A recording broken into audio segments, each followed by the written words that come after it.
दिल्ली के लाल किले के पास हुए कार ब्लास्ट की जांच कर रही फॉरेंसिक साइंस लैबोरेटरी की टीम को मंगलवार को 2 जिंदा कारतूस और 2 अलग-अलग तरह के विस्फोटक पदार्थों के नमूने मिले हैं।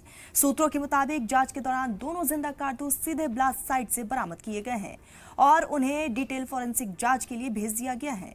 मीडिया रिपोर्ट्स के मुताबिक एफएसएल टीम ने मौके से अमोनियम नाइट्राइड के संभावित निशान और एक दूसरे विस्फोटक पदार्थ के सैंपल भी इकट्ठा किए हैं और अब इस विस्फोटक पदार्थ की पहचान लैब टेस्ट के जरिए हो सकेगी।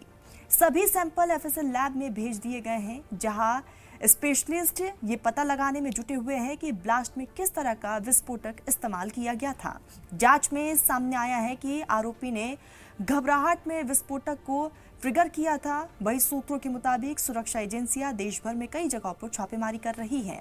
अब तक फरीदाबाद, सहारनपुर, पुलवामा और दूसरे इलाकों से बड़ी मात्रा में विस्फोटक बरामद किया गया है।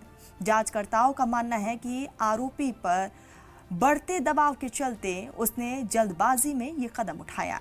एजेंसी सूत्रों ने बताया है कि संदिग्ध ने आत्मघाती हमले का आम तरीका नहीं अपनाया था। उसने ना तो कार को किसी लक्ष्य से टकराया और ना ही किसी भीड़ भाड़ वाले स्थान पर ब्लास्ट किया। रिपोर्ट्स की माने तो बम को पूरी तरीके से तैयार नहीं किया गया था। यही वजह रही कि विस्फोट से ना तो गड्ढा बना और ना ही कोई यहाँ पर शर्पनल या फिर प्रोजेक्टाइल बरामद हुआ है। देश भर में सुरक्षा एजेंसियों की कार्रवाई की वजह से एक बड़ी आतंकी साजिश को नाकाम कर दिया गया।